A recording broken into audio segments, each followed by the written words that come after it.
अस्सलाम वालेकुम व्यूअर्स, मैं हूं अनवार अब्बासी और आप देख रहे हैं मेरा यूट्यूब और फेसबुक चैनल। सबसे पहले आपसे एक मरतबा फिर रिक्वेस्ट, यूट्यूब चैनल सब्सक्राइब करने की। आप मेरी रिक्वेस्ट पर मुझे बड़ा पॉजिटिव रिस्पांस दे रहे हैं, आप सबका शुक्रिया, तहे दिल से आपका शुक्रिया। आज हम चलेंगे गुजर खान का जो हल्का, जो मौजूदा स्पीकर भी हैं, साबिक़ वज़ीर आज़म भी हैं, परवेज़ अशरफ का ये हल्का है और यहाँ 5 मजबूत उम्मीदवार इस वक्त आमने सामने। मजबूत तो यूँ कह सकते हैं कि 3 उम्मीदवार हैं, लेकिन 5 मजमूई तौर पर ऐसे उम्मीदवार हैं जिन्हें डिस्कस किया जा सकता है। असफ़ मकबूल नवीद सदी साहब हमारे साथ तशरीफ़ रखते हैं। हम इस हल्के की 2 सूबाई असम्बली की सीटों PP 8 और 9 पर भी बात करेंगे, लेकिन आप सबसे पहले बताएं कि इस वक्त मौजूदा पोजीशन को देखते हुए, मौजूदा सूरत हाल को मद्देनज़र रखते हुए गुजर खान में कौन सा ऐसा उम्मीदवार है जो इस दफ़ा जो फतह याब होगा, वहाँ से कामयाब होगा। नवीद सदी साहब की तरफ चलते हैं। नवीद सदी साहब, बड़ा सख्त मुकाबला होगा राजा जावेद इखलास के दरमियान, और इसके अलावा जावेद इखलास हैं और परवेज़ अशरफ हैं और फ़र्क सयाल है।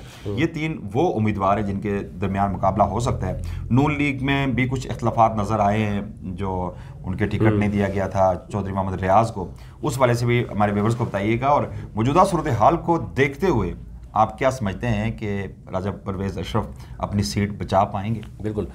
अच्छा, ये रावलपिंडी 2 कहलाता है, यानी गुजर खान, और NA 51 आपका रावलपिंडी 1 कहलाता है, ये 52 हो गया, और ये गुजरान तहसील पर पूरा जो है वो मुश्तमिल है।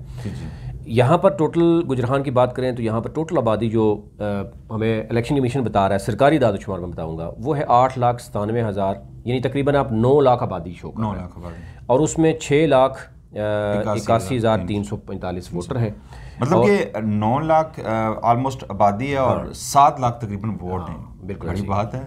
और फिर PP 8 में 3,55,000 ऐसी है, 3,55,663 है, और PP 9 में 3,25,682 वोट बैंक है। ये वोटर हैं यानी दोनों हल्कों के। ठीक है। तो यानी टोटल वोट बैंक है 6,80,000, आप ये समझेंगे 81-82,000 टोटल वोट बैंक है। जी जी। अब टर्न आउट लास्ट टाइम भी अगर हम देखें तो यहाँ पर 50% तक टर्न आउट है। राजा परवेज़ अशरफ कामयाब हुए थे। हाँ बिल्कुल ऐसे ही है, और वो मुसलसल कामयाबी हो रहे हैं। और अब तो बात ये हो रही है कि राजा परवेज़ अशरफ साहब तमाम ब्यूरोक्रेसी, यानी एक तहसील का जितना भी स्ट्रक्चर है ना, ये एक यूनियन काउंसिल लेवल पे भी कोई तबादला, वो परवेज़ अशरफ साहब उनके भाई वहाँ बैठे हुए हैं, SHO के साथ जो उन्होंने अब पुलिस के साथ रवैया करते हैं, वो तो आपके पास भी वीडियो आई होगी, वो सारा देखिए। AC के साथ भी यही हो रहा है।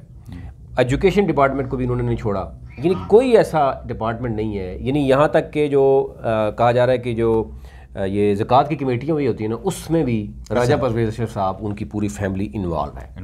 और ये फिर उनको बाकी जो लोग हैं, देखिए बाकी पार्टियाँ भी तो हैं, नून लीग ने अपने बसात के तहत जितना वो एहतजाज कर सकते हैं वो करेंगे, लेकिन राजा जावेद इखलास को उन्होंने दबा के रखा हुआ है।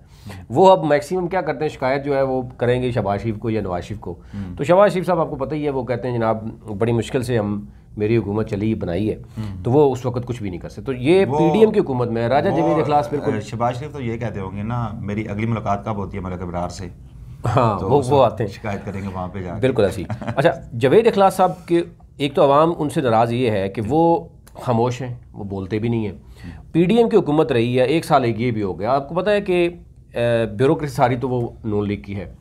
नून लीग के प्रो यानी आप आहत चीमा देख लें, आप फवाद हसन फवाद देख लें, इवन इलेक्शन कमीशन ने कह दिया है जी कि वो मुदाखलत नहीं करेंगे, तो आप कैसे कह सकते हैं कि मुदाखलत कर सकते हैं? एक इस्लामाबाद का जो DC है या आप मुर्दे इल्जाम ठहरा, IG है, उसको भी चेंज इलेक्शन कमीशन नहीं करवा सका अभी तक। तोहिनी अदालत फेस कर रहे हैं लेकिन नहीं कर रहे।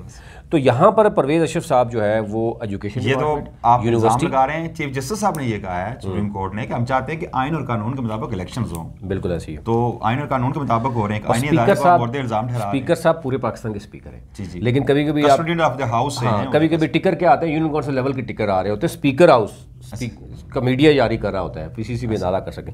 एनी हो, यहाँ पर वो है उनका फिर चौधरी मोहम्मद रियाज जो मुस्लिम लीग नून छोड़ के चले गए हैं, TLP ने उनको टिकट दे दिया। इसी तरह राजा मोहम्मद जावेद इखलास हैं नून लीग के, चौधरी आबिद हुसैन है जमात इस्लामी की। PTI के फ़र्क सियाल का ऑलमोस्ट फाइनल हो चुका है, यहाँ पे कर्नल रिटायर्ड तारक अजीज़ भट्टी हैं, लेकिन अब उनकी चीज़ें सारी क्लियर हो गई हैं। अच्छा, अब आज दो नीचे इसके PP 8 और PP 9 है। तो पहले अगर हम ओवरऑल देखें तो यहाँ पर मुकाबला जो है ना, वो आप ये ज़हन में रखें कि राजा परवेज़ अशरफ और मुस्लिम लीग नून, तहरीक इंसाफ यहाँ वीक नज़र आ रही है। ज़ाहिर है पहले तहरीक इंसाफ थी, फिर ज़बरदस्ती जो आपको पता ही है उनको प्रेस कॉन्फ्रेंस कर दी, उनको साइड पे कर दिया गया। तो परवेज़ अशरफ क्योंकि मसलसल देखिए हमारी ब्यूरोक्रेसी बड़ी मैटर करती है। आवाम के जो साइड एरिया के आवाम है ना, स्पेशली गुजरहाना के आवाम है, तो वहाँ पे थाना कल्चर, पटवार कल्चर बड़ा मैटर करता है।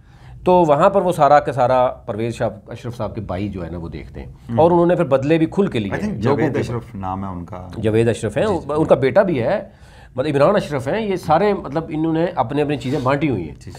तो जिसकी वजह से वहाँ पर नून लीग, पीटीआई और बाकी जितने भी वोटर्स थे उनको ये उनकी शिकायत थी। लेकिन किसको शिकायत करें जब मतलब पूरी ब्यूरोक्रेसी पे उनकी ग्रिप है, और आपके नज़दीक ये समझते हैं कि वहाँ पर मुश्किल होगा मुस्लिम नून के लिए वहाँ से सीट निकालना। यहाँ इस कदर वो है कि उन्होंने अपने बेटा उनका PP8 में है। PP8 के कुछ एरियाज सिर्फ मिलते हैं NA53 के लिए, तो NA53 के लिए पूरी पीपल्स पार्टी को उन्होंने बेड़ा गर्क कर दिया कि पूरी पीपल्स पार्टी के मुकाबले वहाँ पर NA53 में ना नेशनल पे पार्टी का कोई ना ही नीचे 2 सूबाई असम्बली पे है, ये भी उन पे मुहैया। तो पीपल्स पार्टी के लोग, हाँ ये पीपल्स पार्टी के लोग खुद एहतजाज कर रहे हैं। फिर उन्होंने अपने भाई को NA46 इस्लामाबाद उतार दिया।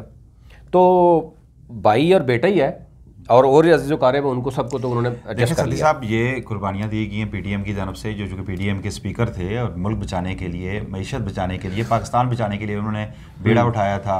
अब मुल्क की एक बहुत ताकतवर शख्सियत जो है ना, वो भी उनके अजीज़ भी हैं, उनका एरिया भी है। तो ज़ाहिर है अब परवेज़ अशरफ साहब का ना सिर्फ अपनी सीट कन्फर्म है, बल्कि हमारे ज़राए बता रहे हैं उनका बेटा भी कन्फर्म है, यानी सूबाई असम्बली में वो, और खुद वो सरचश्मा अब तो नहीं रहे ना, वो साबित कह सकते हैं, लेकिन अभी भी है। अच्छा, अभी भी इस वक्त ताकत की सारा उनके पास है, इस वक्त ताकत उनके पास है।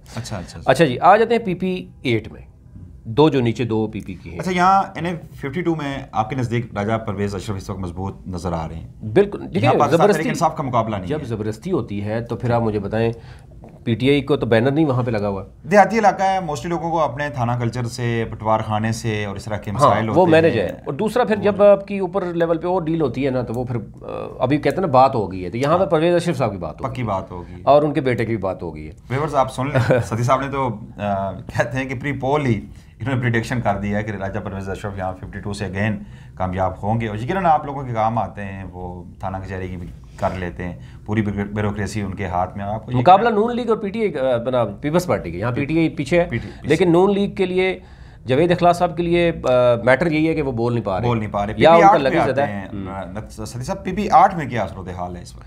अच्छा, PP8 में जैसे PP52 में बताया ना, चौधरी रियाज साहब मुस्लिम नून से गए, तो ज़रा वो नून लीग को डैमेज करेंगे। तो यानी राजा परवेज़ अशरफ साहब के लिए कोई इशू नहीं है, वो मजीद वो चीज़ें करते हैं। PP8 में अच्छा, इनका बेटा है खुर्रम परवेज़ राजा, ठीक हो गया, राजा परवेज़ अशरफ का। हाँ जी, अपने बेटे को PP में ले आए। जी जी बिल्कुल, वो है। और उनकी कौन कहता है यार पॉलिटिकल पार्टीज में मरूसियत होती है, कौन कहता है शरीफ खानदान में मरूसियत है, और पीपल्स पार्टी में बिल्कुल नहीं है। और भाई ने कहा है कि आसफ अली जरदारी के बाद उसका बेटा और उसकी अब बेटियां, आसफ अली जरदारी की ये ख्वाहिश है कि मैं चाहता हूँ कि आसफा भुट्टो भी आए और सियासी अगर अपनी जिम्मेदारियां संभाले। और कल आसफा भुट्टो का ट्वीट भी था आपके लिए, बड़ी ज़बरदस्त उन्होंने चार्मिंग ऑफर दी है कि पीपल्स पार्टी को वोट देकर कामयाब, अगर जिसने फ्री बिजली लेनी है पीपल्स पार्टी को वोट दे और कामयाब करे। अब फैसला आपने करना है व्यूअर्स। तो वो ऐसा जो पीपल्स पार्टी के तो नहीं था जो पकड़ा गया है फ्री चोरी करते हुए। अच्छा, पीटीआई के हैं जावेद कौसर साहब, जी पहले भी थे, आपको पता ही है। यहाँ पर मुस्लिम लीग नून को बड़े मसाइल हैं। यहाँ PMLN के इफ्तिखार अहमद को टिकट मिला है, 4 लोग बगावत कर गए। यहाँ पर राजा हमीद एडवोकेट साबिक टिकट होल्डर है, वो बगावत कर गए। काजी वकार मगोट वाले वो बगावत कर गए। नवीद भट्टी जो हैं वो लोधरा वाले वो कर गए। और हाँ, दौलताना से कल्बे अब्बास शाह, ये अभी तक ये 4 लोग जो है ना ये बगावत कर चुके हैं और ये आना चाह रहे हैं वहाँ पे आज़ाद हैसियत में अपने बंदी को। और TLP के तारिक अजमल हैं, हाँ तारिक इस्माइल, बिल्कुल हाँ, ये TLP के हैं। तो यहाँ पर नून लीग के लिए मसाइल हैं। यहाँ पर मुकाबला हो रहा है राजा खुर्रम परवेज़ और PTI और यहाँ पर जावेद कौसर, और नून लीग का भी होगा। लेकिन ये डिवाइड है ना, हाँ, यह तीनों का मुकाबला होगा। लेकिन मैंने बताया कि ऊपर जो बात हुई है ना वो खुर्रम साहब की, तो ऊपर बात ज़्यादा मैटर करती है, नीचे जो है ना वो मैटर करती है। अब 9 की तरफ चले। अब आप ये अंदाज़ा कर सकते हैं कि ये भी मैं आपको खबर बता दूँ, तो मेरे ज़राए जो बता रहे हैं कि वहाँ पर जो ROs और वो जो यानी स्कूलों में जो बन रहे हैं ना पोलिंग स्टेशन और पोलिंग बूथ, वो भी राजा परवेज़ अशरफ साहब के भाई ने लिस्टें बनाई हैं। अच्छा, इस कदर लेटी हुई है आपकी ब्यूरोक्रेसी, आप कैसे कर सकते हैं कि वहाँ पर तो स्टेट के टूल्स होते हैं। हाँ, तो अब देखिए आईनी होता है सर, स्पीकर का आईनी होता है सबसे बड़ा, और लास्ट आपसे 10 टिकर उठा के देख लें। कमीशन कह रहा है कोई असरअंदाज नहीं हो रहे, ऐसे हो गया हर चीमा या कोई ज़ाहिर है वो तो कैसे हो सकते हैं। तो परवेज़ अशरफ साहब ये तो कह सकते हैं यार सिर्फ मेरे हल्के के लिए छोड़ दें यार, वो मैं अपनी मर्जी से ब्यूरोक्रेसी लगा लूँ। तो आगे आ जाते PP9 में यहाँ पर हैं पीपल्स पार्टी के चौधरी सरफराज अहमद गुजर। यहाँ पर पीपल्स पार्टी को मसला ज़रूर है कि इंडिपेंडेंट साजिद गुजर जो हैं, चौधरी साजिद गुजर, ये PTI के थे, अब ये आज़ाद आके खड़े हो गए यहाँ पर। और PTI जो है वो वहीद कासम को ऑलमोस्ट कंफर्म हो गया, लेकिन तारक अजीज़ भट्टी जो थे अब वो ऑलमोस्ट कहा जा रहा फारग हो गए, लेकिन मैटर वो ज़रूर करेंगे क्योंकि ऊपर जो है वो इनके भाई हैं, तो आपस में भी ये यानी जो कर्नल रिटायर्ड तारक अजीज़ भट्टी हैं और यहाँ पर जो है वो दो दूसरे उनके वो भी भाई हैं। अच्छा, PMLN के शौकत अजीज़ भट्टी और वो आपस में कास्ट के यहाँ पे लोग काफ़ी हैं, मतलब ये ज़्यादातर कैंडिडेट मुझे भट्टी नज़र आ रहे हैं। तो लेकिन नून लीग के शौकत अजीज़ भट्टी और PTI के तारक अजीज़ भट्टी ये दोनों भाई हैं और दोनों अलग अलग पार्टीज़ में। अच्छा, तो PTI के फ़र्क अपनी जो तारक अजीज़ भट्टी, हाँ ये दोनों में टिकट में दौड़ में थे ना। अच्छा, ये जो कर्नल रिटायर्ड तारक अजीज़ भट्टी हैं और शौकत अजीज़ भट्टी ये भाई हैं। अच्छा, ठीक है, नून लीग के साथ। अच्छा। और यहाँ पर TLP के हैं राजा बाबर। अच्छा, यहाँ पर ये हो रहा है कि अगर जो कोशिश हो रही है, अब मेरे ज़रा ये बता रहे हैं कि कोशिश कर रही है अपना पीपल्स पार्टी, ज़रा आपको पता है एक जगह से एक ही कॉल आनी है सिर्फ, तो चौधरी साजिद गुजर को इन्होंने एडजस्ट करना है, वो ex-PTI के हैं, वो उन्होंने अपने चौधरी सरफराज गुजर के यानी के हक़ में मुस्तरद अगर हो जाते हैं, अपने दस्तबरदार हो जाते हैं, तो यहाँ पर भी पीपल्स पार्टी अच्छी खासी मजबूत हो जाती है। PTI की अच्छे हैं, वहीद कासम हैं, लेकिन तारक अजीज़ अब ज़रा उनको नहीं मिलेगा टिकट, वो फारग हो गए हैं। और इसी तरह जो है वो PMLN के शौकत अजीज़ भट्टी हैं, मुकाबला ज़रूर करेंगे। तो मुकाबला यहाँ पीपल्स पार्टी, PMLN और PTI का गेन। मतलब आपकी तज़किरे के मुताबिक मैंने एक चीज़ ऑब्जर्व की है कि NA-52 और उसके PP 8 और 9 में बज़ाहिर ये सूरत हाल नज़र आ रही है कि पाकिस्तान पीपल्स पार्टी को वहाँ से कामयाबी हासिल हो सकती है। वहाँ पे आल्दो के मुकाबला है पाकिस्तान तरीके इंसाफ का, नून लीग का और नून लीग का अगर कह सकते हैं तो नेशनल की सीट पर है।